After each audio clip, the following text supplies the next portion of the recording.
அதுக்குள்ள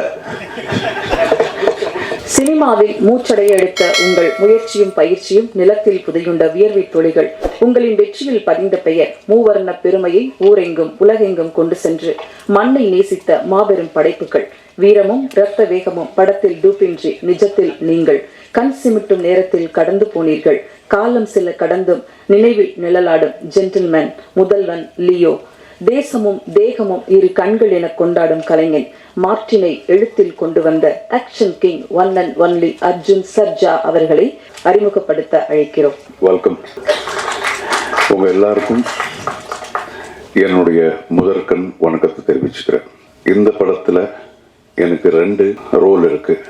ஒன்று துருவாவோட மாமா, என்னுடைய தங்கச்சி பையன் துருவா அப்படின்னு சொல்றதை விட என்னுடைய பையன் சொல்லிக்கிறது நான் பெருமை அடைக்கிறேன். ஸோ இன்னொரு ரோல்னா இந்த படத்துல நான் கதை எழுதியிருக்கேன். இப்போ இது துருவாவோட 5வது படம். கடவுள் புண்ணியத்தினால இதுவரைக்கும் வந்த எல்லா படமும் நார்மல் ஹிட் அப்படின்னு சொல்றதை விட பெரிய பெரிய பிளாக் பஸ்டர்ஸ் ஆயிருக்கு எல்லா படங்களும்.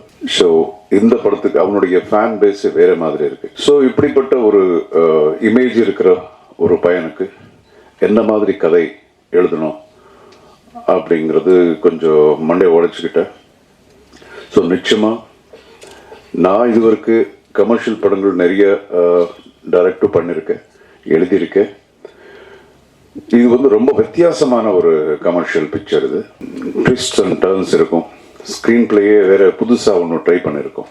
இது மக்களுக்கு 100% ரொம்ப பிடிக்கும் அப்படிங்கிற நம்பிக்கை இருக்குது. ஒரு கான்ஃபிடென்ஸோட நான் சொல்கிறேன். துருவா யாரு அப்படிங்கிறது அந்த படத்தில் கொஞ்சம் ரெஜிஸ்டர் ஆயிடுச்சு நம்ம தமிழ் மக்களுக்கு. ஸோ நிச்சயமாக இந்த படம் நெக்ஸ்ட் லெவலில் இருக்கும். உங்களுடைய ஆதரவு, அன்பு நிச்சயமாக இந்த மார்டின் டீம் மேலே இருக்கணும். வைபவி இங்கே உட்காந்துருக்காங்க. அவங்களும் இந்த படத்தில் தான் இன்ட்ரடியூஸ் பண்ணப்பட்டிருக்கு. ஸோ ரொம்ப நல்லா நடிச்சிருக்காங்க. நான் படம் பார்த்துட்டேன். அண்ட் இப்போ இந்த 3ஆம் தேதி ஒரு சாங், இப்போ நீங்கள் பார்த்த சாங் ரிலீஸ் ஆக போகுது. அக்டோபர் 11 நம்ம படம் ரிலீஸ். இது வேர்ல்டு வைட் ரிலீஸ். இது ஆல்மோஸ்ட் 13 லாங்குவேஜஸில் டப்பாய் ரெடியாக இருக்குது. த்ரில்லிங்கான ஒரு ரொம்ப டிஃப்ரெண்ட்டான ஒரு கதை. நான் பண்ணதுலேயே இது ரொம்ப வித்தியாசமான ஒரு கதை. இந்த படத்துக்காக இப்போ பார்த்தீங்கன்னா இப்போதுக்கு அந்த படத்துக்கு ரொம்ப டிஃப்ரென்ஸ் இருக்குது. அவனுடைய பாடி பார்த்தால இந்த படத்தில் பார்த்தா 22 இன்ச்சஸ் ஆர்ம்ஸ் பண்ணிக்கிட்டு ரெடியாக இருந்தார். இதுக்கப்புறம் அடுத்த படம் இன்னொன்று நடந்துட்டு இருக்கு. அதுக்காக ஆல்மோஸ்ட் அப்படியே 20-30 கேஜிஸ் குறைச்சிருக்காரு இப்போ. ஸோ ரொம்ப டெடிக்கேட்டட் பையன். இல்லை, செம திமிரு ரிலீஸ் ஆகும்பொழுது உங்கள் மருமகனை ப்ரோட இன்ட்ரடியூஸ் பண்ணீங்க, துருவ சர்ஜாவை. இப்போ உங்களுக்கு இன்னொரு மருமகனும் ஆட் ஆகிட்டாரு, உமாபதி ராமையா.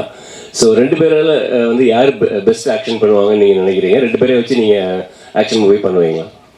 இப்போ தான் நீங்கள் ஐடியாவே கொடுக்குறீங்க. நிச்சயம் அடுத்தடுத்து என்ன நடக்க போகுதுன்னு தெரியாது. கேரண்டி நல்ல நல்ல படங்கள், நல்ல ஆர்டிஸ்டை வச்சு என்ன பண்ணணும்னு ஆசை தான் எனக்கு. கேரண்டி நடக்கும். நீங்கள் சொன்னது நன்றி. நல்ல ஐடியா தான் கொடுத்துருக்குங்க இப்போ.